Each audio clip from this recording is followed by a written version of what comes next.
Hi, I'm Rashid Ogunloro, coach, speaker and author, and I want to talk a little bit about the sporting summer. In fact, I want to talk not so much about that, I want to actually talk about sport and about athletes and about the attitude of an athlete and what it is that we can learn from sport.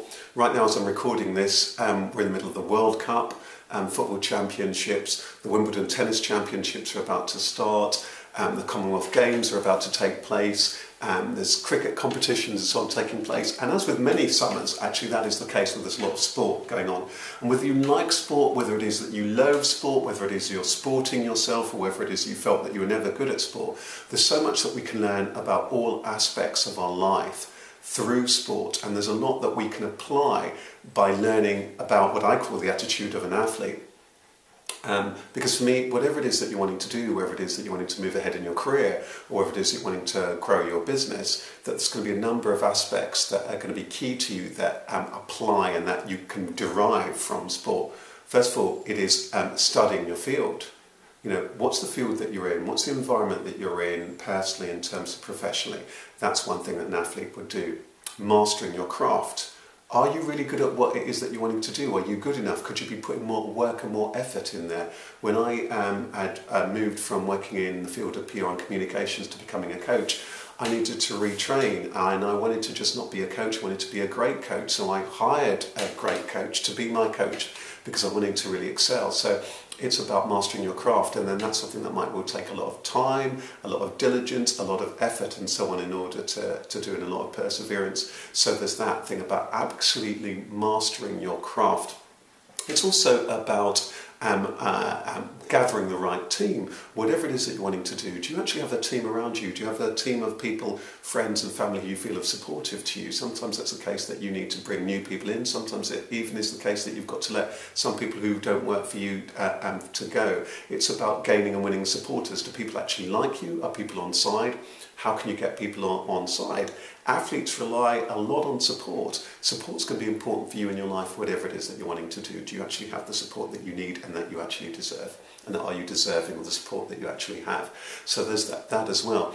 And there's a number of aspects, of course, what it is that we eat, whether we're getting enough rest. It's about running our own race. You know, it's extraordinary, for example, if you watch on the track, lots of different athletes have different styles. They're running the same rate, and there's all sorts of different ways and techniques, but they'll be running their own race. You've got to keep your eye on your goal, but you've got to be also running your own race. You've got to be doing things your own way.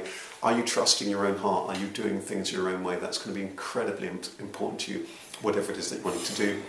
So for me, with all of these things, they boil down to a number of things, and they boil down to mindset, and that's absolutely huge. And even at the top layers of sport, you'll often see that the difference on any particular day, on a particular game, a particular match and so on, it's the person who has belief in themselves and what they're doing, and that hunger and that thirst and that real confidence who's actually going to survive. And that's going to be incredibly important to you, because let's take, for example, your business or your career.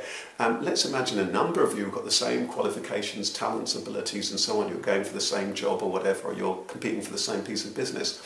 It's going to be the person who has that mindset, that attitude that is actually the right attitude, and it's an encouraging and enlivening and enthusiastic attitude. That's going to be the person who, more often than not, is going to put themselves forward. More often than not, that's going to be convincing, who's going to be compelling, and more often than not, is a person who's going to stay the course and win the day. So it's about mindset, it's about the skill set, and it's about the team that we gather.